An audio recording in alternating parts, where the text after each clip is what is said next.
زر، زن اور زمین ہمیشہ سے فساد کی جڑ رہی ہیں۔ ان تینوں میں سے زن کا عنصر سب سے اہم ہے، کیونکہ یہ باقی دونوں چیزوں کی خواہش بھی انسان کے اندر بھڑکا دیتا ہے۔ عورت فساد کی وجہ بنتی ہے یا نہیں، یہ ایک علیحدہ بحث ہے، لیکن فساد کی سب سے زیادہ سزا عورت ہی کو بھگتنا پڑتی ہے۔ کبھی ماں کی حیثیت سے بیٹا کھو کر، کبھی بہن اور بیوی کی حیثیت سے بھائی اور شوہر کھو کر، اور اکثر وہ براہ راست انتقام کا نشانہ بن جاتی ہے۔ مرد اپنی دشمنیاں چکانے کے لیے دشمن کی عورت کو بہترین ہدف سمجھتے ہیں۔ ان کہانیوں میں انسپکٹر نواز خان آپ کو ایسے ہی لوگوں کے خلاف برسرے پیکار نظر آئے گا، جو عورت اور دولت کی خواہش میں اخلاقی قدروں کو پامال کرتے ہیں۔ عام طور پر پولیس کے محکمے کو سخت تنقید کا نشانہ بنایا جاتا ہے، لیکن اچھے برے لوگ ہر جگہ موجود ہیں۔ آج بھی اس محکمے میں کئی انسپکٹر نواز خان ہوں گے، ایسے لوگ جو ظالم کے لیے کرخت اور مظلوم کے لیے نرم و مہربان ہیں۔ وہ ترقیوں، تمغوں اور داد و تحسین کی پرواہ کیے بغیر اپنی جان خطرے میں ڈالتے ہیں اور اپنا فرض نبھانے کی کوشش کرتے ہیں۔ تو چلیں شروع کرتے ہیں انسپکٹر نواز خان کی ایک نئی کہانی۔ میری یہ کہانی آپ کو میری دوسری کہانیوں سے قدرے مختلف نظر آئے گی۔ در حقیقت ایک پولیس والے کو اتنے مختلف لوگوں سے واسطہ پڑتا ہے کہ ہر گھڑی کوئی نئی کہانی ہے۔ ہمارے ہم پیشہ عموماً اپنی سرگرمیوں کا کوئی ریکارڈ نہیں رکھتے، ورنہ ایک 50 کتابیں بآسانی لکھ سکتا ہے، اور اگر وہ دیہاتی تھانے میں رہا ہو تو کیا ہی ہے۔ ہمارے دیہات کی زمین فصلوں کے علاوہ کہانیوں کے لیے بھی ہمیشہ بڑی رہی ہے، مگر اس وقت جو کہانی میں آپ کو سنانے جا رہا ہوں اس کا تعلق دیہی علاقے سے نہیں، تاہم یہ دیہاتی کہانیوں سے کچھ کم دلچسپ نہیں رہے گی۔ 1942 کی شروع یا 1941 کے آخر کی بات ہے۔ سردیوں کا موسم تھا۔ میں ان دنوں امرتسر کے ایک تھانے میں تعینات تھا۔ کاروباری لوگوں کا علاقہ تھا، اس کے علاوہ بازار بھی میری حدود میں آتے تھے۔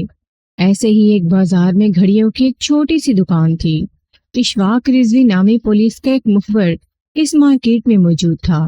جہاں میں آپ کو بتاتا چلوں کہ ہر ایس ایچ او اپنے علاقے کے ضروریات کے مطابق اہم مقامات پر مخبری کرتا ہے۔ عموماً یہ مخبر مقامی لوگوں کے اندر سے ہی ہوتا ہے، اور پولیس سے اس کا میل جول نہایت خفیہ رہتا ہے۔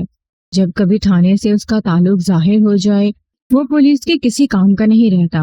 اشفاق رضوی نامی جس شخص کا میں ذکر کر رہا ہوں، وہ بھی ایک ایسا ہی مخبر تھا۔ گھڑیوں کی مارکیٹ میں اس کی اپنی دکان تھی، اور بظاہر وہ بڑا سیدھا سادہ اور بے ضرر شخص لگتا تھا، مگر تھا بڑا ہوشیار، اور پہلا ایس ایچ او بھی اپنی رپورٹ میں اس کے لیے کلمات لکھ کر گیا تھا۔ ایک روز میں تھانے میں بیٹھا ماتحت عملے سے گپ شپ لگا رہا تھا کہ اشفاق رضوی آ پہنچا۔ ادھر ادھر کی باتوں کے بعد اس نے بتایا کہ گھڑی مارکیٹ کے نامور دکاندار نے ایک مشکوک گھڑی خریدی ہے۔ میں آپ کو بتاتا چلوں کہ اس مارکیٹ میں گھڑیوں کی فروخت کے علاوہ خرید کا کام بھی ہوتا تھا، اور بعض دکانداروں نے بورڈ بھی آویزہ کر رکھے تھے کہ یہاں سیکنڈ ہینڈ گھڑیوں کی خرید و فروخت ہوتی ہے۔ جن بازاروں میں پرانی اشیاء بیچی جاتی ہیں، وہاں سے عموماً پولیس کو کوئی نہ کوئی شکار مل جاتا ہے۔ شکار سے آپ کوئی اور مطلب نہ لیں، کہنے کا مقصد ہے کہ ایسی جگہیں بعض اوقات مجرموں کے شکنجے کا کام دیتی ہیں، اور وہ مسروقہ یا مشکوک چیز فروخت کرتے کرتے جرم کی جڑوں سے مٹی ہٹا دیتے ہیں۔ ہاں، تو میں بات کر رہا تھا اشفاق رضوی کی۔ اس نے بتایا کہ جو گھڑی خریدی گئی ہے اسے ایک مفلوق الحال عورت بیچنے کے لیے لائی تھی۔ دکاندار نے اسے یہ گھڑی کافی سستی، یعنی صرف 20 روپے میں خریدی ہے، لیکن حقیقت میں یہ گھڑی خاصی قیمتی ہے۔ میں نے پوچھا کتنی قیمتی ہے؟ اشفاق نے الٹا مجھ سے سوال کیا، آپ بتائیں اندازاً کس قیمت کی ہوگی؟ میں نے کہا میاں میں یہاں بیٹھ کر اندازہ کیسے لگا سکتا ہوں؟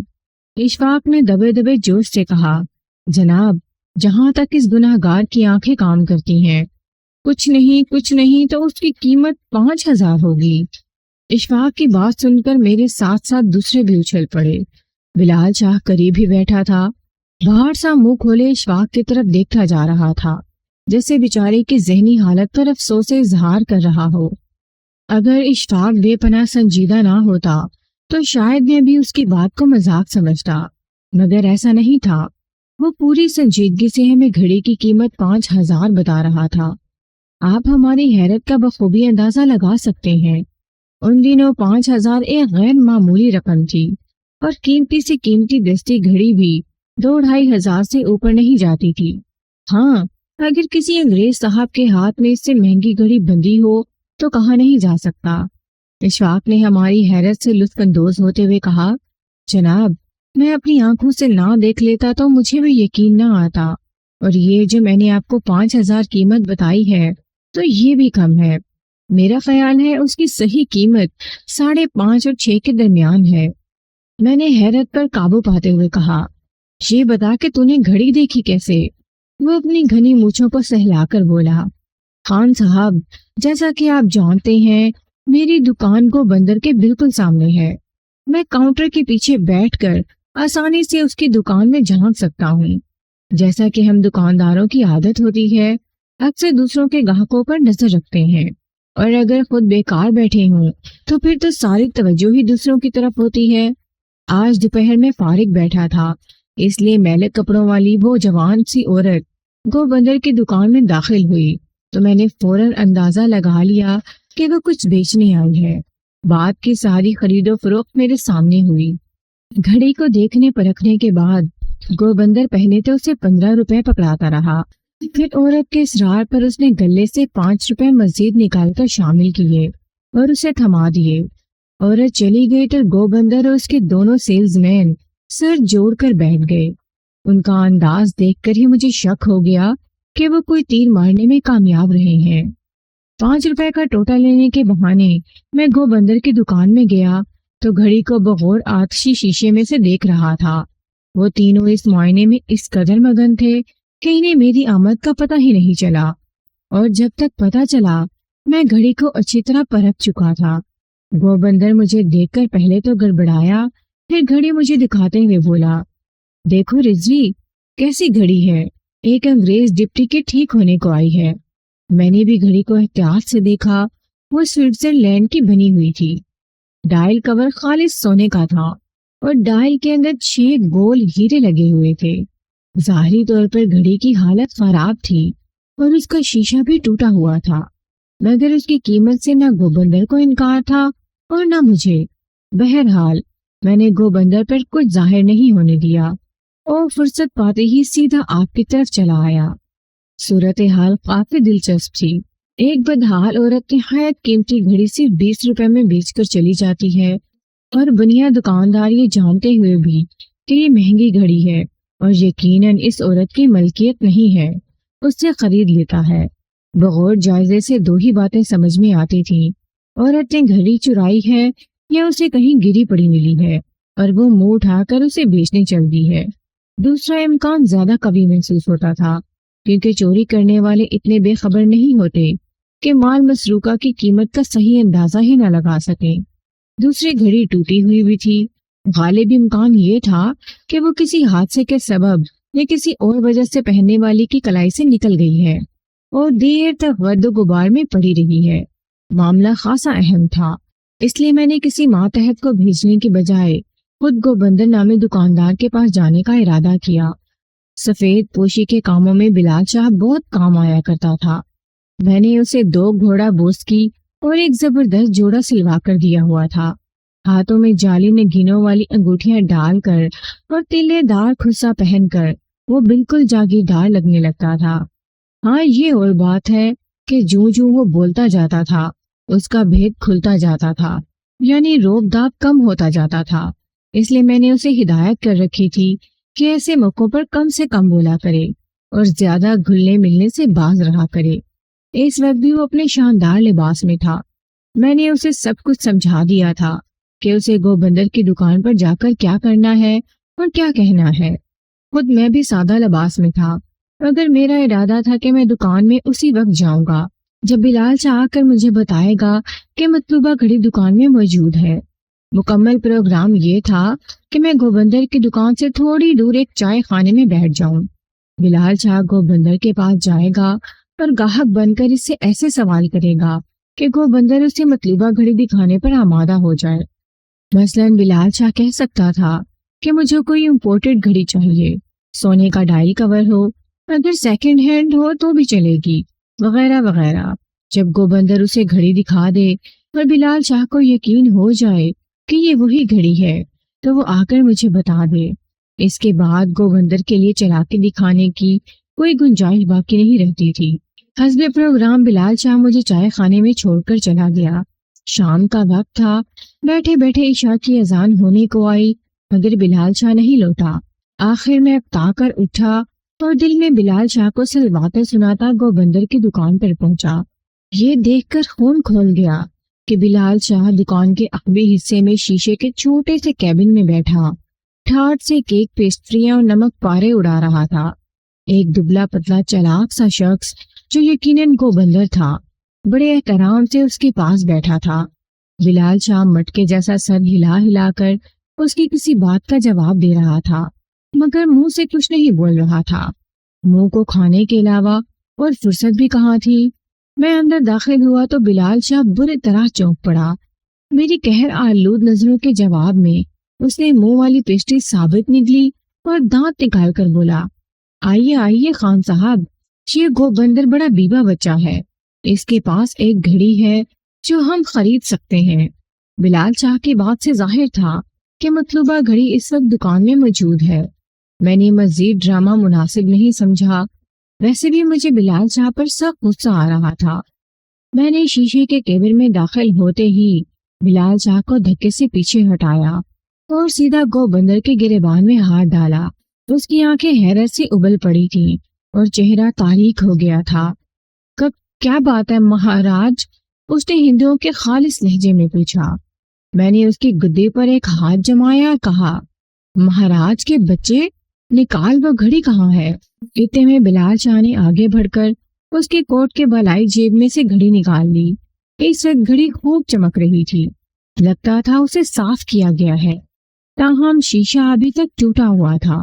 اتنی دیر میں گوبندر اور اس کے سیلز مین اچھی طرح سمجھ چکے تھے کہ دکان پر پولیس کا چھاپا پڑا ہے اور اب ان کی خیر نہیں۔ وہ زرد چہروں کے ساتھ سہمے ہوئے کھڑے تھے۔ میں نے اسی وقت گوبندر اور اس کے ہیڈ سیلز مین کو ساتھ لیا اور تھانے آ گیا۔ تھانے پہنچتے پہنچتے گوبندر کو اتنی عقل آ چکی تھی کہ اسے گھڑی کے بارے میں جھوٹ نہیں بولنا چاہیے۔ جھوٹ بول کر اس کی مشکل میں اضافہ ہی ہو سکتا تھا۔ ہاں، اگر وہ صاف بتا دیتا کہ یہ گھڑی اس نے کس سے خریدی ہے تو کسی حد تک اس کی بچت ہو سکتی تھی۔ میری توقع کے عین مطابق تھانے پہنچ کر گوبندر نے سب کچھ صاف بک دیا۔ بہرحال میں اسے اتنی آسانی سے چھوڑنے والا نہیں تھا۔ یقینی بات تھی کہ وہ اس سے پہلے بھی ایسے منافع والے سودے کرتا رہا ہے۔ میں نے 2 کانسٹیبلوں سے یہ کہہ کر اس کی تھوڑی سی ٹھکائی کروائی اور حوالات میں ڈال دیا۔ اب مسئلہ اس عورت تک پہنچنے کا تھا۔ ہوشیار دکاندار پرانی چیز خریدتے وقت عموماً فروخت کرنے والے کا نام پتہ نوٹ کر لیتے ہیں، اور یہ ہوشیاری گوبندر نے بھی دکھائی تھی۔ اس کی ڈائری میں عورت کا مکمل پتہ لکھا ہوا تھا۔ اب خدا بہتر جانتا تھا کہ پتہ غلط ہے یا درست۔ اس وقت تک رات کے قریباً 9 بج چکے تھے۔ میں نے یہ کام صبح پر ڈالنے کی بجائے اسی وقت کرنا مناسب سمجھا۔ میں نے عورت کی طرف روانگی اختیار کی۔ سادہ کپڑے تبدیل کیے بغیر میں اور بلال شاہ موٹر سائیکل پر سوار ہو کر ایک قریبی بستی کی طرف چل دیے۔ ڈھونڈتے پوچھتے ٹھیک 1.5 گھنٹے بعد ہم زینب نامی اس عورت کے گھر پہنچے۔ لکڑی کے خستہ دروازے پر پردے کے نام پر کچھ چیتھڑے پھول رہے تھے۔ اندر سے کسی بوڑھے کی کھانسی اور بچے کی ریڑھی ایک ساتھ سنائی دے رہی تھی۔ بلال کی بھاری بھرکم دستکوں کے جواب میں بوڑھا باہر آیا اور آنکھوں پر ہاتھ کا سائبان بنا کر پریشان نظروں سے ہماری طرف دیکھنے لگا۔ میں نے کہا، بابا، زینب بی بی تیری بہو ہے؟ بوڑھے نے بے خیالی میں ہاں کہا، پھر چوکنے کے لہجے میں بولا، کیا بات ہے پترو، کون ہو تم؟ پتر کے خطاب پر بلال شاہ نے اپنی ڈبل تول کو گرم چادر میں چھپانے کی کوشش کی، پھر حلیمی لہجے میں بولا، بابا جی، ہم تھانے سے آئے ہیں، ضروری کام ہے آپ سے۔ بوڑھے کے بولنے سے پہلے میں نے سخت لہجے میں کہا، بابا، تیری بہو پر چوری کا الزام ہے، اب جلدی بتا اس کے ساتھ کس نے تھانے جانا ہے اور کیسے جانا ہے۔ میرے سخت لہجے نے گھاپ بوڑھے کو بکھلا دیا۔ وہ جو اپنی بہو کے ذکر پر ہمیں بری طرح گھورنے لگا تھا قدرے نرم پڑ گیا۔ تھوڑی ہی دیر بعد وہ ہمیں اپنے گھر کے برآمدے میں ایک خستہ چارپائی پر بٹھا رہا تھا۔ بوڑھے کی آواز پر وہ عورت باہر آ گئی جو اندر بچے کو چپ کرانے کی کوشش کر رہی تھی۔ دو اجنبی مردوں کو سسر کے ساتھ پا کر اس کی تیوریاں چڑھ گئیں۔ بلب کی مدھم روشنی میں اس کے قد و خال صاف نظر آ رہے تھے۔ اسے عورت کہنا زیادتی تھی۔ وہ ایک جوان لڑکی تھی مگر خستہ حالی کی وجہ سے زائد العمر نظر آتی تھی۔ رنگ گندمی تھا، آنکھیں کالی اور پرکشش تھیں۔ جب اسے معلوم ہوا کہ ہم پولیس والے ہیں اور اسے چوری کے الزام میں پکڑنے آئے ہیں تو وہ ایک عام عورت کی طرح خوفزدہ ہو گئی اور انجانے اندیشے آنسو بن کر اس کی آنکھوں میں تیرنے لگے۔ میرے پوچھنے پر اس نے بتایا کہ اس کا خامند جو مزدوری کرتا تھا 1 سال پہلے ریڑھی سے گر کر ہلاک ہو گیا تھا۔ اس کے بعد سے وہ اپنے بچے کے ساتھ بوڑھے سسر کے ساتھ مقیم ہے اور لوگوں کے گھروں میں کام کر کے اپنا اور دونوں کا پیٹ پالتی ہے۔ میں نے کہا، جو گھڑی آج دوپہر تم نے بیچی ہے وہ کہاں سے لی تھی؟ اچانک زینب کی آنکھوں میں خوف کے سائے گہرے ہو گئے۔ وہ کون سی گھڑی؟ وہ ہکلائی پھر بولی، اچھا وہ گھڑی، وہ تو مجھے مالکن نے دی تھی۔ کس مالکن نے؟ جن کے گھر میں کام کرتی ہوں، بڑے اچھے لوگ ہیں۔ آپ مالکن سے پوچھ سکتے ہیں، انہوں نے خود اپنے ہاتھ سے مجھے دی تھی۔ وہ صاحب کے لیے نئی گھڑی لائی تھی اور یہ پرانی انہوں نے مجھے دے دی تھی۔ کہتی تھی رمضان آنے والا ہے، تم روزے رکھتے ہو، اس پر ٹائم دیکھ لیا کرنا۔ میں ہاں کہو کیوں رک گئی؟ میں نے کہا۔ وہ بولی، میں نے سوچا ٹائم کا کیا ہے، مسجد سے آواز آ جاتی ہے، اس کو بیچ دیتی ہوں، عید کے لیے 2 کپڑے کا انتظام ہو جائے گا۔ میں کچھ دیر گہری نظروں سے اس کا چہرہ تکنے کے بعد بولا، جانتی ہے 2 کپڑوں کے انتظام کے لیے جو گھڑی تو بیچی ہے وہ کتنے کی ہے؟ جی میں نے تو 20 روپے کی بیچی ہے۔ میں نے کہا، وہ گھڑی جو تو نے 20 کی بیچی ہے کم از کم 5000 کی ہے، اور کوئی مالکن اتنی الو کی پٹھی نہیں ہو سکتی کہ 5000 کی گھڑی اٹھا کر نوکرانی کو دے دے۔ لڑکی اور اس کا سسر ہونکوں کی طرح منہ کھولے میری طرف دیکھ رہے تھے۔ میں نے کہا، دیکھ زینبی بھی، تو بچے والی ہے، میں نہیں چاہتا کہ تجھے پولیس والوں کے ٹھوٹے کھانے پڑے۔ بھلا اس میں ہے کہ سچ سے بتا دے یہ گھڑی کہاں سے لی ہے۔ لڑکی روحانسی آواز میں بولی، تھانے دار جی، مجھے میرے بچے کی قسم، یہ گھڑی مجھے مالکن نے دی تھی۔ عورت نے بچے کی قسم کھائی تو مجھے قدرے نرم ہونا پڑا۔ عورت جب اپنے بچے کی قسم کھاتی ہے تو پھر اس قسم میں کچھ نہ کچھ وزن ضرور ہوتا ہے۔ میں نے کہا، اچھا تیری مالکن اس وقت کہاں ملے گی؟ جواب میں بوڑھا بولا، جناب سڑک پار نئی آبادی کی کوٹھیاں ہیں، وہاں صاحب کالونی میں کام کرنے جاتی ہے، سنت سنگھ نام کا کوئی سرکاری افسر ہے اس کے ہاں۔ میں نے بوڑھے کو ڈانٹا کہ وہ صرف لڑکی کو بات کرنے دے۔ لڑکی نے بچے کو چپ کرانے کے لیے کولے پر اچھالتے ہوئے کہا، جناب وہ ٹیلی فون کے محکمے میں کام کرتے ہیں، 109 صاحب کالونی میں رہتے ہیں، اگر آپ کہیں تو میں ابھی آپ کے ساتھ وہاں چل سکتی ہوں۔ میں نے لڑکی کو ٹٹولنے والی نظر سے دیکھا، اس کی آنکھوں میں سچائی کی جھلک تھی۔ میں نے کہا، ٹھیک ہے، میں یا میرا کوئی آدمی صبح 9 بجے تیرے پاس پہنچ جائے گا، تجھے اس کے ساتھ صاحب کالونی جانا ہوگا، لیکن میری ایک بات یاد رکھ، اگر تو نے یا کسی اور نے صبح 9 بجے سے پہلے گھر سے نکلنے کی کوشش کی تو بہت برا ہوگا۔ بوڑھے نے گھگھیاتے ہوئے کہا، اللہ نہ کرے جی کہ ہم آپ کا حکم توڑیں، آپ جیسا کہتے ہیں ویسا ہی ہوگا۔ میں اور بلال شاہ تھانے واپس آ گئے۔ اگلے روز 9 بجے سے پہلے علاقے کے ڈی ایس پی صاحب میرے تھانے پہنچ گئے۔ دراصل انہیں 5000 کی گھڑی یہاں کھینچ لائی تھی۔ واقعی ایک دلچسپ اور حیران کن کیس تھا اور وہ اس میں ذاتی دلچسپی لینے پر مجبور ہو گئے تھے۔ میں نے انہیں گھڑی دکھائی اور اب تک ہونے والی پیش رفت سے آگاہ کیا۔ ڈی ایس پی صاحب حوالاتی گوبندر سے بھی ملے اور مختلف سوالات کیے۔ اس دوران انہوں نے مجھے اپنی جیپ کی چابی دی اور کہا کہ میں تفتیش کے لیے خود صاحب کالونی جاؤں۔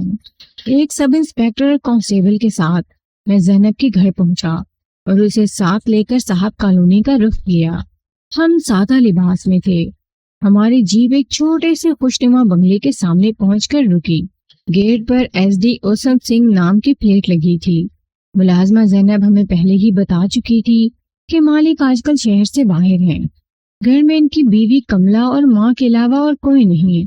ہم نے کال بیل بجائی تو کملا خود دروازہ کھولنے پہنچی۔ وہ ایک جوان اور حسین عورت تھی۔ اس نے ساڑی پہن رکھی تھی اور بال بڑے سلیقے سے جوڑے کی صورت باندھ رکھے تھے۔ ہمیں دیکھ کر وہ پہلے جھجکی، پھر آنچل سے سر ڈھانپتے ہوئے شائستگی سے بولی، جی فرمائیے۔ میرے جواب دینے سے پہلے ہی اس کی نگاہ اپنی نوکرانی زینب پر پڑ گئی اور اس کے چہرے پر اضطراب نظر آنے لگا۔ میں نے کہا، بی بی، میں پولیس انسپیکٹر ہوں اور آپ سے کچھ ضروری سوالات پوچھنا چاہتا ہوں۔ کملا گھبرا کر بولی، گھر میں اس وقت کوئی مرد نہیں۔ پھر کچھ سوچ کر کہنے لگی، اچھا ٹھہریے، میں ڈرائنگ روم کا دروازہ کھولتی ہوں۔ اس وقت کے رواج کے مطابق عموماً ڈرائنگ روم کا دروازہ باہر گلی میں کھلتا تھا۔ کملا نے دروازہ کھولا اور ہم نے خود کو ایک سجے سجائے کمرے میں پایا۔ سجاوٹ سے نفاست اور سادگی کا اظہار ہوتا تھا۔ ایک کارنر پر سنت سنگھ کی فریم شدہ تصویر پڑی تھی۔ یہ تصویر دیکھ کر مجھے اندازہ ہوا کہ وہ ایک خوبصورت اور صحت مند آدمی تھا۔ کملا کی ساس ہمارے لیے چائے بنانے لگی اور خود کملا ہمارے سامنے صوفے پر بیٹھ گئی۔ میرے پوچھنے پر اس نے بتایا کہ اس کا شوہر سرکاری کام سے دوسرے شہر گیا ہوا ہے اور اس کی آمد آج کل میں متوقع ہے۔ میں نے جیب سے گھڑی نکالی اور کملا کو دکھاتے ہوئے کہا، یہ گھڑی آپ نے اپنی ملازمہ کو دی تھی؟ کملا نے گھڑی کو دیکھتے ساتھ ہی پہچان لیا۔ وہ حیرت سے میرا چہرہ تکتی رہی، پھر بولی، جی ہاں، میں نے خود دی تھی۔ میں نے کہا، کیوں؟ وہ جھجک کر بولی، یہ ذاتی سا سوال ہے، بہرحال آپ پوچھ رہے ہیں تو بتا دیتی ہوں۔ چند دن بعد ہماری شادی کی پہلی سالگرہ ہے۔ میں نے ان کو بطور تحفہ دینے کے لیے ایک نئی گھڑی خریدی۔ یہ پرانی گھڑی میں نے فالتو سمجھ کر زینب کو دے دی۔ ٹھیک، شانی آپ نے یہ گھڑی فالتو سمجھ کر زینب کو دے دی۔ خیر سے آپ کے شوہر ماہانہ کیا کما لیتے ہیں؟ میری لہجے نے اسے ہراساں کر دیا۔ وہ بولی، مجھے ٹھیک معلوم نہیں، میرا خیال ہے آپ ایسے سوال انہی سے پوچھیں تو بہتر ہے۔ میں نے کہا، پھر بھی آپ ان کی بیگم ہیں، کچھ تو اندازہ ہوگا۔ وہ الجھے لہجے میں بولی، یہی کوئی 400-500 تنخواہ ہوگی۔ میں نے کہا، حیرت ہے، آپ کے شوہر کی تنخواہ 400-500 روپے ہے اور آپ اپنے ملازمہ کو 5000 کی گھڑی بخشش میں دے رہی ہیں۔ 5000 کی گھڑی؟ کملا جیسے اپنی جگہ سے اچھل پڑی۔ میں نے کہا، جی ہاں، ایک ایس ڈی او کی بیوی 5000 کی گھڑی اپنی ملازمہ کو دے ڈالے تو اس کا کیا مطلب ہو سکتا ہے؟ کملا گھبرا کر بولی، انسپیکٹر صاحب، آپ کو غلط فہمی ہوئی ہوگی، یہ تو ایک معمولی گھڑی ہے۔ انہوں نے خود مجھ سے کہا تھا کہ عام سی گھڑی ہے۔ پچھلے سوموار کو جب وہ اپنے سرکاری کام پر جانے کی تیاری کر رہے تھے، یہ باتھ روم کے پختہ فرش پر گر کر ٹوٹ گئی تھی۔ وہ اسے یہیں چھوڑ گئے۔ میں نے سوچا کہ مرمت کراتے پھریں گے، اس لیے نئی گھڑی خرید لی۔ آپ کے کہنے کا مطلب ہے کہ آپ کے شوہر کو ابھی تک علم نہیں کہ آپ ان کی گھڑی بخشش میں دے چکی ہیں؟ کملا بولی، میں نے آپ کو بتایا نا کہ یہ واقعہ ان کے جانے کے بعد ہوا۔ وہ ابھی تک اپنے کام سے واپس لوٹے ہی نہیں۔ صورتحال اب کچھ واضح ہو رہی تھی۔ سنت سنگھ نے اپنی بیوی کو بھی گھڑی کی اصل قدر و قیمت سے بے خبر رکھا تھا اور یہی وجہ تھی کہ اس کی غیر موجودگی میں بیوی نے انتہائی قیمتی گھڑی خیرات کر ڈالی تھی۔ ابھی ہم کملا سے سوال و جواب میں مصروف تھے کہ کال بیل بجنے لگی۔ میری ہدایت پر سب انسپیکٹر اٹھ کر باہر گیا اور تھوڑی دیر بعد ایک حیران و پریشان شخص کو لیے اندر داخل ہوا۔ پتلون کوٹ میں ملبوس ایک خوبرو سکھ تھا۔ اس کے ایک ہاتھ میں بریف کیس اور دوسرے میں ساڑی کا ایک ڈبہ تھا۔ چہرے پر گرد و غبار تھا اور تھکن کا احساس ہوتا تھا۔ یہ سنت سنگھ تھا جو اپنے دفتری ٹور کے بعد گھر واپس لوٹا تھا۔ اپنی نو بیاتا بیوی اور ساس کو پولیس والوں کے گھیرے میں پا کر اس کا ہراساں ہونا یقینی تھا۔ خوبصورت کملا اسے دیکھ کر سسکنے لگی۔ اس کی ماں نے گھبرائے ہوئے لہجے میں کہا، بیٹا، تھانے دار صاحب کیا کہہ رہے ہیں؟ سنت سنگھ سوالیہ نظروں سے میری طرف دیکھنے لگا۔ میں نے جیب سے گھڑی نکالی اور اس کی آنکھوں کے سامنے لہرا کر کہا، سنت صاحب، یہ گھڑی آپ نے کہاں سے لی؟ گھڑی دیکھ کر سنت کے چہرے نے کئی رنگ بدلے۔ وہ خوش کلبوں پر زبان پھیر کر بولا، انسپیکٹر میں سمجھا نہیں۔ کملا نے گلوگیر آواز میں کہا، ان لوگوں کا کہنا ہے کہ اس گھڑی کی قیمت 5,000 ہے اور یہ آپ نے ناجائز کمائی سے خریدی ہے۔ سنت سنگھ نے بخلا کر کہا، آپ کو غلط فہمی ہوئی ہے انسپیکٹر، اس کی قیمت 5,000 نہیں، زیادہ سے زیادہ 450 روپیہ ہوگی۔ لیکن یہ آپ کے پاس کیسے پہنچی؟ میں نے کہا، اگر اس کی قیمت 450 روپیہ ہے تو پھر یہ کسی طرح بھی میرے پاس پہنچ سکتی تھی، لیکن اگر یہ 5,000 کی ہے تو پھر تمہاری حیرت بجا ہے۔ اب سنت سنگھ بخلا کر کبھی بیوی کی طرف دیکھ رہا تھا اور کبھی میری طرف۔ میں نے کہا، ایس ڈی او سنت سنگھ، تمہیں میرے ساتھ کچھ دیر کے لیے تھانے چلنا ہوگا۔ میرے اس فکرے نے جہاں سنت سنگھ کا رنگ اڑایا وہاں کملا کو بھی سسکنے پر مجبور کر دیا۔ سنت کی ماں فریادی لہجے میں بولی، تھانے دار صاحب، میرا سنت بالکل بے قصور ہے۔ گرو کی سو، یہ کبھی حرام کا 1 روپیہ پیسہ بھی گھر میں نہیں لایا۔ میں نے بڑھیا کی بات نظر انداز کرتے ہوئے سنت سنگھ سے کہا، بالفرض ہم مان لیں کہ یہ گھڑی اتنی قیمتی نہیں جتنی ہم کہہ رہے ہیں، تو کیا تم یہ بتانا پسند کرو گے کہ یہ گھڑی تم نے کہاں سے خریدی ہے؟ اس نے امرتسر کے ہی ایک بازار کا نام لیا۔ میں نے پوچھا، رسید وغیرہ ہے؟ وہ نفی میں سر ہلانے لگا۔ میں نے کہا، دکان تو تمہیں یاد ہوگی، چلو ہمارے ساتھ، ابھی تصدیق ہو جائے گی۔ عجب تذبذب اور خوف کے عالم میں اس نے اپنی ماں اور بیوی کو دیکھا اور ہمارے ساتھ جانے کو اٹھ کھڑا ہوا۔ بخلاہٹ میں ساڑی کا ڈبہ اس کے ہاتھ سے گر کر کھل گیا اور نہایت قیمتی ساڑی فرش پر پھیل کر اس کا منہ چڑھانے لگی۔ ساڑی کے ڈبے میں لپسٹک اور میک اپ کا کوئی دوسرا سامان بھی تھا۔ یہ سب کچھ جو سنت سنگھ نے بڑے چاؤ سے بیوی کو پیش کرنا تھا، فرش پر بکھر کر ان کی حسرت میں اضافہ کر رہا تھا۔ میں نے سنت کو ساتھ لیا۔ جانے سے پہلے اس نے بیوی کو کسی ضمانتی کے بارے میں بتایا اور کہا کہ ٹیلی فون پر اسے رابطہ قائم کرے۔ بیوی فون کرنے کے لیے دوسرے کمرے کی طرف بڑھ گئی اور ہم سنگھ صاحب کو لے کر جیپ میں آ بیٹھے۔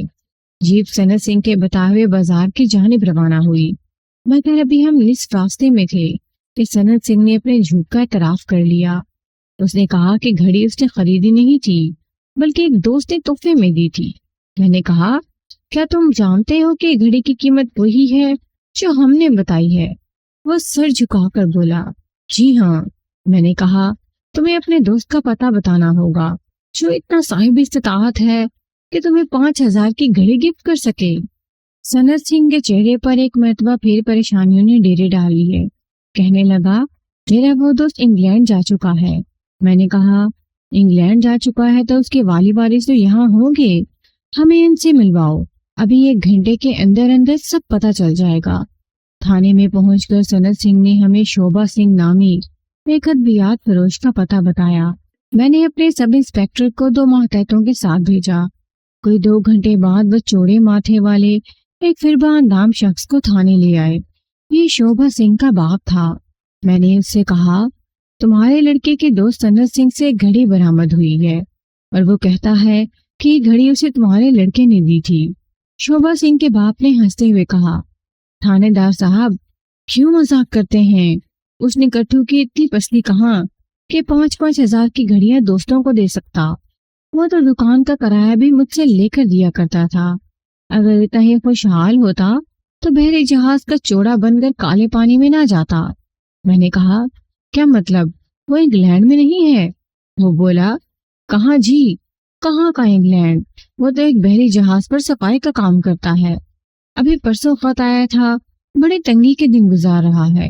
میں نے کہا، سنت سنگھ سے تمہارے بیٹے کا کیا رشتہ ہے؟ وہ بڑے بوڑھوں کے انداز میں بگڑ کر بولا، رشتہ وہی تھا جو ایک نکٹھو کا دوسرے نکٹھو سے ہوتا ہے۔ وہ دکان پر بیٹھا مکھیاں مارتا رہتا تھا، یہ دفتر سے چھٹی کر کے اس کے پاس آ کر بیٹھ جاتا تھا۔ پھر جب اس پر فراڈ کا کیس بنا تو میں نے شوبھا سنگھ کو سختی سے منع کر دیا کہ اس کے ساتھ اٹھنا بیٹھنا بند کر دے۔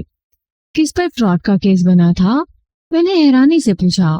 اسی سنت سنگھ پر جی۔ جہاں دیدہ سکھ نے آنکھیں گھما کر کہا، آپ کو معلوم نہیں؟ حیرت ہے، اس نے ٹیلی فون کے محکمے سے تانبے کی تار چرا لی تھی۔ کئی ہزار کا چکر تھا، کوئی 1.5 برس پہلے کی بات ہے یہ۔ میرا خیال ہے کیس ابھی تک چل رہا ہے۔ میرے لیے یہ نیا انکشاف تھا۔ میں نے مزید سوالات کے بعد شوبھا سنگھ کے باپ کو تو واپس بھیج دیا اور فوری طور پر سند سنگھ کے محکمے سے رابطہ قائم کیا۔ میں بذات خود ٹیلی فون کے دفتر پہنچا اور سند سنگھ کے ایک افسر سے ملاقات کی۔ اس شخص کی زبانی پتہ چلا کہ سند کے خلاف سیشن کورٹ میں مقدمہ زیر سماعت ہے اور اس مقدمے میں سند سنگھ کے علاوہ محکمے کے ایک سٹور کیپر کو بھی فریق بنایا گیا ہے۔ میں نے اس افسر سے کہا کہ میں کیس کی تفصیل جاننا چاہتا ہوں۔ اس نے مجھے محکمے کے ایک قانونی ماہر کے پاس بھیج دیا۔ اس ماہر نے جو معلومات فراہم کی، ان سے پتہ چلا کہ 1.5 برس پہلے محکمے کے گودام سے ٹیلی فون کی سینکڑوں فٹ تار غائب ہو گئی تھی۔ اس تار کی حفاظت چونکہ سند سنگھ کی ذمہ داری تھی، اس لیے اس پر شک کیا گیا۔ کیس عدالت میں پہنچا اور سند سنگھ نے یہ موقف اختیار کیا کہ اس کے نیک نامی سے جلنے والے کچھ لوگوں نے اسے دانستہ طور پر پھنسانے کی کوشش کی ہے۔ وہ ایک ایماندار ملازم ہے اور اس نے کسی موقع پر بددیانتی سے کام نہیں لیا۔ اب صورت یہ تھی کہ میرے پاس سند سنگھ کے خلاف ایک ٹھوس ثبوت موجود تھا اور اگر میں یہ ثبوت متعلقہ محکمے کو پیش کر دیتا تو سند کے خلاف فراڈ کیس بے حد مضبوط ہو جاتا اور عین ممکن تھا وہ 5,000 کی گھڑی اسے 5-6 برس کے لیے جیل بھیج دیتی۔ اگلے روز میں تھانے میں سند سنگھ سے پوچھ گچھ میں مصروف تھا کہ سنتری نے ایک ملاقاتی کی اطلاع دی۔ اس نے بتایا کہ ایک عورت آپ سے ملنا چاہتی ہے۔ میرے ذہن میں فوراً سند کی بیوی کملا کا خیال آیا۔ میں نے سمجھا کسی ضمانتی کو لے کر آئی ہے، مگر میرے پوچھنے پر سنتری نے بتایا کہ عورت اکیلی ہے۔ میں الجھن کا شکار دوسرے کمرے میں پہنچا تو کملا اپنے لمبے بال پشت پر پھیلائے کرسی پر بیٹھی تھی۔ سادہ سی ساڑی میں وہ کسی ہندی فلم کی ہیروئن نظر آتی تھی۔ اسے تنہا دیکھ کر میرے ذہن میں اندیشہ جاگا کہ کہیں مجھے غلط راستہ تو دکھانا نہیں چاہتی۔ اس کے ساتھ کسی مرد ضمانتی کا نہ ہونا خیر معمولی امر تھا۔ بہرحال میں اس کے سامنے کرسی پر جا بیٹھا۔ اسے چائے کی پیشکش کی جو اس نے بڑی شائستگی سے رد کر دی۔ میں نے کہا، فرمائیے، میں آپ کی کیا مدد کر سکتا ہوں؟ وہ بولی، وہ کہاں ہے؟ میں نے کہا، فی الحال وہ تھانے میں ہے، میں تیزی سے تفتیش کر رہا ہوں، 1 آدھ دن میں بات کھل جائے گی۔ کہنے لگی، آپ نے ان کا کتنا ریمانڈ لیا ہے؟ میں نے کہا، 7 روز کا، ضرورت پڑی تو مزید بھی لیا جا سکتا ہے۔ اپنے پرس سے اس نے کچھ دوائیاں نکالی اور گلوگیر آواز میں بولی، یہ ان تک پہنچا دیجیے، انہیں دمے کی تکلیف ہے اور سردی میں وہ باقاعدگی سے دوائی کھاتے ہیں۔ میں نے بے دلی سے دوائی رکھ لی۔ دوائی پہنچا کر اس نے بالواسطہ مجھے یہ بھی بتایا کہ میں سند سنگھ پر سختی نہ کروں کیونکہ وہ مریض ہے۔ وہ شکل و صورت سے تعلیم یافتہ اور ذہین لڑکی لگتی تھی۔ میں حیران ہو رہا تھا کہ وہ ابھی تک شوہر کے لیے کسی ضمانتی کا انتظام کیوں نہیں کر سکی۔ کملا نے رومال سے آنسو پونچھتے ہوئے پوچھا، انسپیکٹر صاحب، میں اپنے شوہر سے بے پناہ محبت کرتی ہوں، اتنی کہ شاید آپ تصور بھی نہیں کر سکتے۔ وہ رومال آنکھوں پر رکھ کر سسکنے لگی۔ میں سمجھا کہ وہ اب اس کے لیے رحم کی التجائے کرے گی، مگر وہ آنسو پونچھ کر ٹھوس لہجے میں بولی، انسپیکٹر صاحب، میں شک کی آگ میں زندہ نہیں رہ سکتی۔ میں اپنے شوہر کا دامن ہر غلاظت سے پاک دیکھنا چاہتی ہوں۔ میرا شوہر آج تک مجھے اس بات کا یقین دلاتا رہا ہے کہ اس کے خلاف بدعنوانی کا جھوٹا کیس بنایا گیا تھا اور میں صدقے دل سے اس کی بات کا یقین کرتی رہی ہوں۔ مجھے یہ بھروسہ اور مان رہا ہے کہ میرا شوہر مجھ سے کوئی بات نہیں چھپاتا، مگر اب اس گھڑی نے میرے دل میں شک کا بیج بو دیا ہے۔ اگر اس نے ہمیشہ حلال کی روزی کمائی ہے تو یہ گھڑی اس کے پاس کہاں سے آئی؟ میں چاہتی ہوں کہ آپ اس معاملے کی پوری تحقیق کریں۔ میں گرو سے پرارتھنا کرتی ہوں کہ میرا شوہر نردوش ثابت ہو اور میری زندگی تباہ ہونے سے بچ جائے۔ کملا کے جذبات نے مجھے متاثر کیا۔ میں نے کہا، بی بی، تم سکون سے گھر جاؤ، میں عام پولیس والوں سے ذرا مختلف شخص ہوں، گالی گلوچ اور مار پٹائی سے نفرت کرتا ہوں۔ تمہارا شوہر اگر مجرم ہے تو اس کی سزا کورٹ سے شروع ہوگی، تھانے سے نہیں۔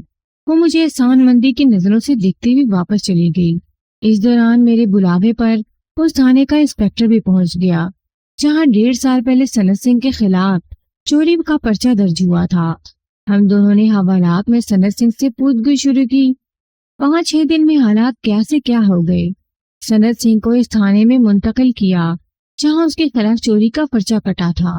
وہاں کے انسپیکٹر نے، جو ایک سخت گیر تھا، سند سنگھ پر ہر حدبہ آزمایا، لیکن اس نے کچھ نہیں بتایا کہ وہ قیمتی گھڑی اس کے پاس کہاں سے آئی۔ شاہ کے تشدد کے باعث اس کا پرانا مرض عود کر آیا اور اسے مقامی ہسپتال پہنچا دیا گیا۔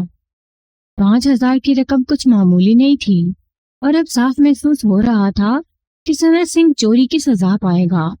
ایک روز میں تھانے میں بیٹھا اسی کیس کی اونچ نیچ پر غور کر رہا تھا۔ اچانک ایک خیال ذہن میں آیا۔ عین ممکن تھا کہ یہ گھڑی واقعی سند سنگھ کو تحفے میں ملی ہو، لیکن دوست کی بجائے کسی سہیلی نے دی ہو، اس لیے سند سنگھ اس دوست کا نام بتانے سے انکار کر رہا تھا۔ اسی سبب اس نے اپنی بیوی کو گھڑی کی اصل قیمت نہ بتائی ہو۔ یہ خیال میرے ذہن میں بہت پہلے آ جانا چاہیے تھا، لیکن نہ جانے کیوں نہیں آیا۔ شاید اس کی وجہ کملا تھی۔ اس جیسی خوبصورت عورت کی موجودگی میں شوہر نامدار ادھر ادھر منہ مارنے کا کم ہی سوچتا ہے۔ بہرحال مردوں سے بعید کچھ نہیں، اور یہ بھی ممکن تھا کہ یہ سند سنگھ کی شادی سے پہلے کا کوئی چکر ہو۔ میں نے سوچا کہ اس آئیڈیا سے اس سنگھ انسپیکٹر کو آگاہ کرنا چاہیے جو سند سنگھ کا کیس ڈیل کر رہا ہے، مگر پھر دل نہیں مانا۔ اس اجڑ انسپیکٹر سے مار پٹائی کے علاوہ اور کوئی توقع نہیں کی جا سکتی تھی۔ میں نے آواز دے کر اپنے مخبر بلال شاہ کو بلایا۔ وہ باہر دھوپ میں بیٹھا مفت کے گنے اپنے منہ کے بیلنے میں سے گزار رہا تھا۔ میرے بلاپے پر اندر آیا تو گنے کا چھلکا ابھی تک اس کے منہ میں تھا اور مسواک کی طرح دانت حرکت کر رہا تھا۔ میں نے بلال شاہ سے کہا، بلال، اس روز تجھے اس عورت پر بڑا ترس آیا تھا نا جو ایس ڈی اور سند سنگھ کے لیے دوائیاں لے کر آئی تھی؟ بلال شاہ بولا، یہی تو اپنے ساتھ مصیبت ہے خان صاحب، اللہ کی بنائی ہوئی ہر خوبصورت چیز پر ترس آ جاتا ہے۔ ویسے یہ ایس ڈی او تو ویسے بھی بھلا مان شخص ہے، میرا دل تو گواہی دیتا ہے کہ اسے پھنسایا گیا ہے۔ ایک آدمی نے مجھے بتایا تھا کہ اس کے ساتھی اسے رشوت کا راستہ دکھا رہے تھے۔ یہ نہیں مانا تو انہوں نے کیس ڈال دیا۔ میں نے کہا، یہ سب کچھ تو عدالت جان لے گی۔ ہاں، اگر تو اس کی کچھ مدد کرنا چاہتا ہے تو ایک کام کر سکتا ہے۔ وہ کیا؟ بلال شاہ نے اللہ کے بنائے ہوئے خوبصورت گنے کو دانتوں سے ادھیڑتے ہوئے کہا، ایسا کر کہ سند سنگھ کے دفتر یا محلے سے اس کے کسی بے تکلف دوست کا کھوج لگا اور یہ پتہ چلانے کی کوشش کر کہ شادی سے پہلے یا شادی کے بعد اس کی کسی لڑکی سے تعلقات تو نہیں رہے۔ کام دلچسپ تھا، اس لیے بلال شاہ کی آنکھیں چمکنے لگی۔ پورا ایک ہفتہ گزر گیا۔ آخر ایک روز بلال شاہ دبلے پتلے سے ایک نوجوان کے ساتھ تھانے پہنچا۔ اس نے تعارف کرواتے ہوئے بتایا، اس کا نام شوبھا سنگھ ہے، بحری جہاز میں ملازمت کرتا ہے، پرسوں ہی 2 ماہ کی چھٹی پر پہنچا ہے، سند سنگھ کا گہرا دوست ہے۔ میں شوبھا سنگھ کے بارے میں پہلے ہی جانتا تھا، لہٰذا مزید سوالات کی ضرورت پیش نہ آئی۔ شوبھا سنگھ سند سنگھ کی گرفتاری سے آگاہ ہو چکا تھا اور اس کے متعلق خاصا پریشان تھا۔ سند سنگھ والی گھڑی ابھی تک میری تحویل میں تھی۔ میں نے شوبھا کو گھڑی دکھائی تو وہ اسے پہچان نہ سکا۔ اس نے کہا کہ اس نے سند سنگھ کو آخری بار 1.5 سال قبل دیکھا تھا اور اس وقت سند کے پاس ایک گھڑی نہیں تھی۔ میں نے شوبھا سنگھ سے سند کی رومانی زندگی کے بارے میں سوالات شروع کیے۔ وہ پہلے تو چھپاتا رہا، مگر جب اس نے محسوس کیا کہ میں سند کے لیے دل میں نرم گوشہ رکھتا ہوں تو اس نے بہت کچھ بتا دیا۔ اس کے مطابق شادی سے پہلے سند کے 2-3 لڑکیوں سے مراسم رہے تھے، لیکن ان میں تنوجہ نامی ایک سکھ لڑکی سے اس کے گہرے مراسم تھے۔ یہ بتا کر شوبھا سنگھ نے مجھے حیران کر دیا کہ تنوجہ کا تعلق امرتسر کے 5 امیر ترین گھرانوں میں سے ایک گھرانے سے تھا۔ وہ لکھپتی کارخانے دار کی بیٹی تھی۔ اس کا باپ سیٹھ پھول سنگھ عرف پٹیالے والا شراب اور کیمیکل کے کئی کارخانوں کا مالک تھا۔ اس کی بیٹی سے سند سنگھ کے تعلقات کا سن کر مجھے افسوس ہوا کہ اس کیس کی گمشدہ کڑیاں ملنے والی ہیں۔ میں نے شوبھا سنگھ کو رازداری کا پابند کر کے رخصت کر دیا اور ضروری تیاری کے بعد سیٹھ پٹیالے والا کی طرف روانہ ہو گیا۔ سیٹھ کی شاندار کوٹھی شہر کے مضافات میں واقع تھی۔ یہ اس کی اپنی زمینیں تھیں اور بڑی بڑی سڑک سے رہائش گاہ تک سیٹھ نے اپنے خرچ پر پختہ سڑک بنوا رکھی تھی۔ میں موٹر سائیکل سے اتر کر کوٹھی کے گیٹ پر پہنچا تو اندر بے حد خوبصورت لان میں ایک نوجوان لڑکا اور لڑکی ٹینس کھیلنے میں مصروف تھے۔ دونوں نے تنگ نکریں پہن رکھی تھیں۔ لڑکے نے نیلے رنگ کی پگڑی اور لڑکی نے گلابی رنگ کا کاربن باندھ رکھا تھا۔ سفید وردی اور ترے دار پگڑی والا ایک ملازم ٹینٹ کے پاس مؤدب کھڑا تھا۔ میں سادہ لباس میں پہنچا تھا، اس لیے کوٹھی کے لہیم شہیم چوکیدار نے مجھے کڑی نظروں سے گھورا۔ میں نے سیٹھ کا پوچھا تو چوکیدار نے بتایا کہ وہ گھر پر نہیں ہے۔ میں نے کہا میں ان کے صاحبزادی مس تنوجہ سے ملنا چاہوں گا۔ چوکیدار نے ایک بار پھر مجھے نظروں سے گھورا، پھر لڑکی کے پاس جا کر کچھ کہا۔ لڑکی نے ایک لمحے کے لیے کھیل روک دیا، میری طرف دیکھا، پہچاننے میں ناکام ہوئی تو برا سا منہ بنا کر کچھ بڑبڑائی اور چوکیدار تیز قدموں سے میری طرف لوٹ آیا۔ کیا نام ہے تمہارا؟ کس کام سے ملنا ہے؟ اس نے کرخت لہجے میں ایک ساتھ 2 سوال پوچھے۔ میرا ذہن شرارت پر آمادہ ہوا۔ میں نے کاغذ کے ایک پرزے پر سنت سنگھ کے الفاظ لکھ کر بھیج دیا۔ اس دفعہ نتیجہ بالکل مختلف نکلا۔ چوکیدار کا دیا ہوا پرزہ دیکھتے ہی لڑکی کے چہرے کا رنگ بدلا۔ اس نے اپنے پارٹنر سے کچھ کہا، وہ سستانے کے لیے رنگین چھتری کے نیچے جا بیٹھا۔ لڑکی جو تنوجہ تھی مسترہانہ چال چلتی گیٹ پر پہنچی۔ جوبن اس پر ٹوٹ کر برس رہا تھا، گردن اور چہرہ پسینے سے شرابور تھے۔ کچھ دیر مجھے ٹٹولتی والی نظروں سے دیکھتی رہی، پھر پراندیش آواز میں بولی، کیا بات ہے؟ میں نے کہا، میں پولیس انسپیکٹر ہوں، بہت سنگین معاملہ ہے، کچھ وقت چاہتا ہوں۔ اس کے نازک ہونٹ لرزنے لگے، گھوم کر لان کی طرف دیکھا، پھر بولی، اس وقت میرے شوہر ساتھ ہیں، کل 11 بجے سے 2 بجے کے درمیان آ جانا۔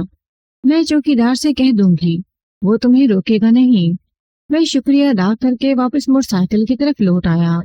اگلے دن ٹھیک 12 بجے میں کوٹھی کے وسیع ڈرائنگ روم میں تنوجہ کے سامنے بیٹھا تھا۔ گیراج خالی تھا، اس سے اندازہ ہوتا تھا کہ تنوجہ کے شوہر کے علاوہ اس کا باپ بھی گھر میں موجود نہیں۔ وہ گھڑی جو میں ساتھ لایا تھا سامنے شیشے کی تپائی پر پڑی تھی اور تنوجہ یک تک اسے دیکھ رہی تھی۔ اس کے ہونٹ چہرے حیرت سے کھلے ہوئے تھے۔ آخر وہ لرزاں آواز میں بولی، یہ آپ کو کہاں سے ملی؟ سنت سنگھ نے کہا، وہ سخت مصیبت میں گرفتار ہے۔ کیا ہوا اسے؟ تنوجہ تڑپ کر بولی۔ میں نے گھڑی برآمد ہونے سے لے کر سنت کے گرفتار ہونے تک تمام واقعات اسے سنا دیے۔ وہ بھیگی آنکھوں سے سب کچھ سنتی رہی۔ یہ جان کر اس کا دل خون کے آنسو رو رہا تھا کہ اسے بدنامی سے بچانے کے لیے سنت نے پولیس کا بے پناہ تشدد برداشت کیا ہے اور اپنا پورا کیریئر داؤ پر لگا رکھا ہے۔ جب میں نے بات ختم کی تو وہ پھوٹ پھوٹ کر رونے لگی۔ روتے روتے اٹھی اور ایک الماری سے نوٹوں کی گڈی نکال لائی، میرے سامنے رکھ کر بولی، انسپیکٹر یہ سب کچھ رکھ لو اور جیسے بھی ہو سنتو کو اس مصیبت سے نکالنے کی کوشش کرو۔ وہ بے قصور ہے، نردوش ہے۔ یہ گھڑی میں نے ہی اسے گفٹ کی تھی۔ مجھے کیا معلوم تھا میری زندگی کا یہ پہلا اور آخری تحفہ اس کے لیے وبال جان بن جائے گا۔ میں نے نوٹ سامنے سے ہٹاتے ہوئے کہا، برائے مہربانی آپ یہ رقم اپنے پاس رکھیں اور مجھ سے کوئی تعاون چاہتی ہیں تو بس اتنا کریں کہ تمام حالات سے مجھے تفصیلی آگاہ کر دیں۔ میرے روکھے اور تحکمانہ لہجے کا برا منائے تنوجہ مجھے اپنی رودات سنانے لگی۔ تفصیل کے لیے تو کئی صفحے درکار ہوں گے۔ خلاصہ یہ ہے کہ کالج کے زمانے سے تنوجہ سنت سنگھ سے پیار کرتی تھی، مگر ظالم سماج ان کے راستے میں آیا اور آخر دونوں کو اپنی راہیں جدا کرنا پڑی۔ جدائی کا سفر شروع کرنے سے پہلے تنوجہ نے اپنے محبوب کو پہلا اور آخری تحفہ دیا تھا۔ اس کے انمول محبوب کی طرح یہ گھڑیاں بھی لاکھوں میں ایک تھیں۔ بعد ازاں سنت کی شادی ہو گئی اور کچھ عرصے بعد تنوجہ کی بھی۔ اب وہ ایک دوسرے کو صرف اپنی نیک تمناؤں میں یاد رکھے ہوئے تھے۔ تنوجہ نے اپنے رومانس کی تفصیل بتاتے ہوئے ایک اور اہم انکشاف کیا۔ غالباً وہ خاصی جذباتی ہو گئی تھی اور جذبات کی روح میں اس نے مجھے بتایا کہ اسے شک ہے کہ سنت پر بننے والے کیس میں اس کے پتا کا ہاتھ ہے، کیونکہ اگر وہ کیس نہ بنتا تو عین ممکن تھا وہ دونوں اپنی منزل پانے میں کامیاب ہو جاتے۔ سنگھ پر کیس بننے کی وجہ وہ باپ کے سامنے لاجواب ہو گئی اور اس کی منگنی ایک اور جگہ کر دی گئی۔ میں نے اس سلسلے میں تنوجہ کو مزید پریدنا چاہا، مگر اچانک وہ دوبارہ اپنے خول میں چھپ گئی۔ شاید اسے احساس ہو گیا تھا کہ وہ روانی میں مجھے ضرورت سے زیادہ بتا گئی ہے۔ کچھ بھی تھا، آخر سیٹھ پھول سنگھ اس کا باپ تھا اور وہ اس کی برائی نہیں کر سکتی تھی۔ میں قریباً 1.5 گھنٹہ تنوجہ کے پاس بیٹھا رہا، آخر اس وعدے کے ساتھ واپس رخصت ہوا کہ سنت سنگھ کے لیے مجھ سے جو بھی بن سکا ضرور کروں گا۔ انہی سوچوں میں گم میں اپنی موٹر سائیکل تک پہنچا اور بڑی سڑک کی طرف روانہ ہو گیا۔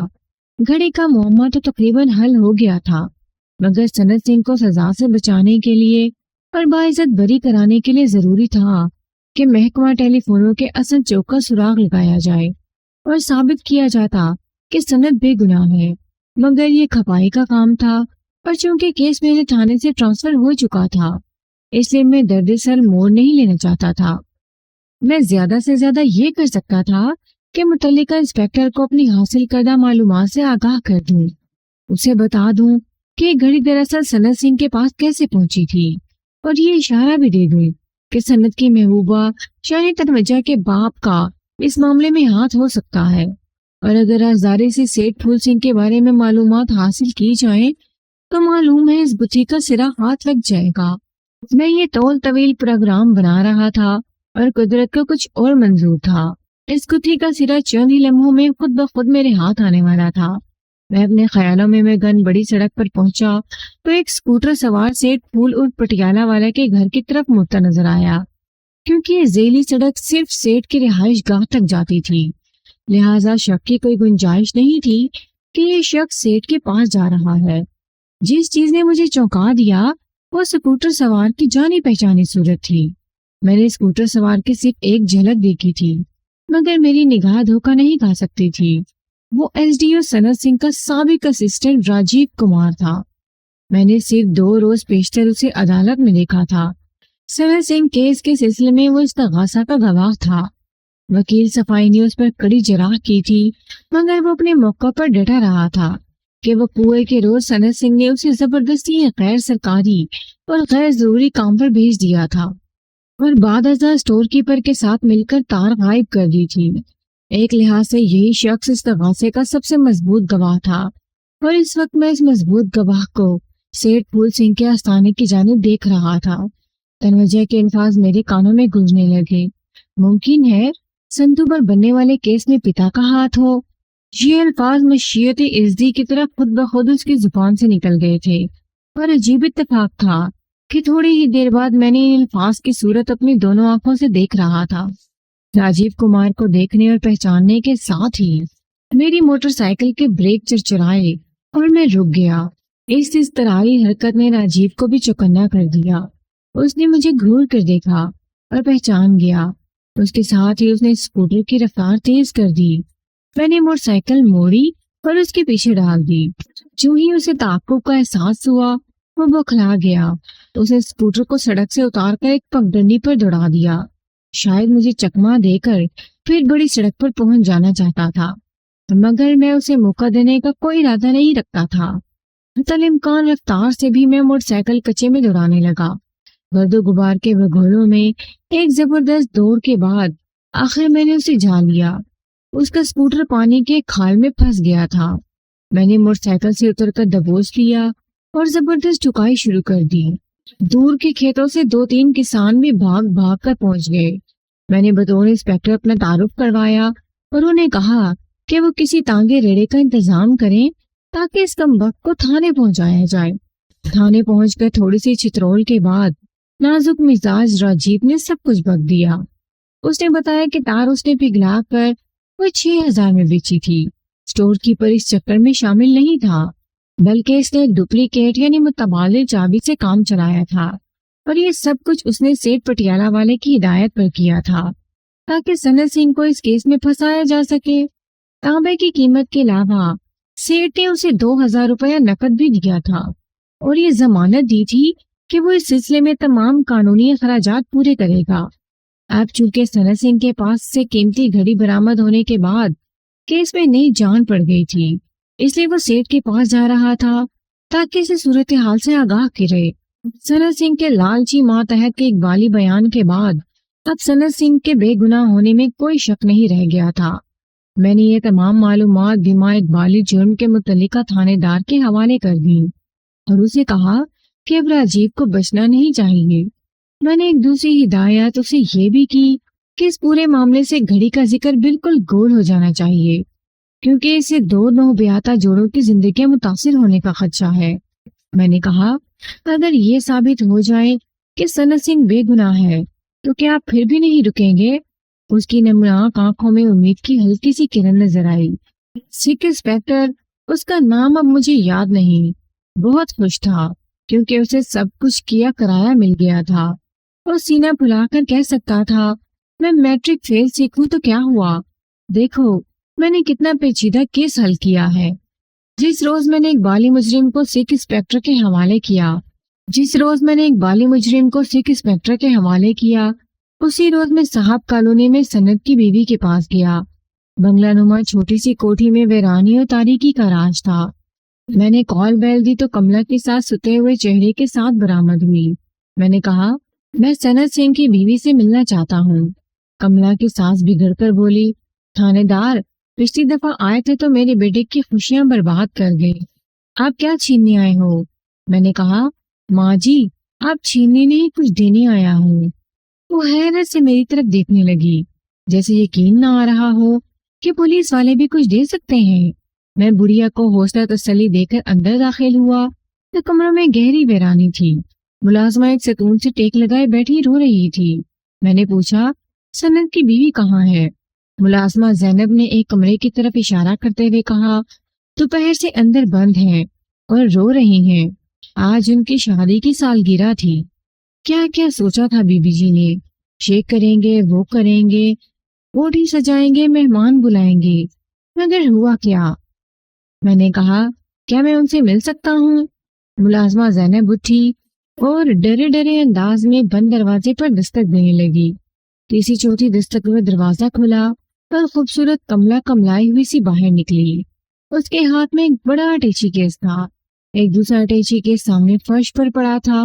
وہ کہیں جانے کے لیے بالکل تیار ہو چکی تھی۔ مجھے دیکھ کر ٹھٹکی۔ میں ڈرائنگ روم میں بیٹھا تھا اور ہاتھ کھلے دروازے سے مجھے سب کچھ نظر آ رہا تھا۔ مجبوراً وہ میری طرف چلی آئی۔ میں نے کہا، شاید آپ والدین کے یہاں جا رہی ہیں؟ وہ حسب معمول شائستہ لہجے میں بولی، جی ہاں۔ میں نے کہا، جی کیا مطلب؟ وہ اس ذاتی سوال پر چونک اٹھی۔ میں نے کہا، اگر یہ ثابت ہو جائے کہ سنت سنگھ بے گناہ ہے تو آپ کیا پھر بھی نہیں رکیں گی؟ اس کی نمناک آنکھوں میں امید کی ہلکی سی کرن نظر آئی اور وہ کسی بچے کی طرح معصوم نظر آنے لگی۔ جی آپ کیا کہہ رہے ہیں؟ میں نے کہا، مسز سنت سنگھ، آپ کا شوہر بے گناہ ثابت ہو چکا ہے، اب عدالت کو صرف رسمی کارروائی کرنا ہے۔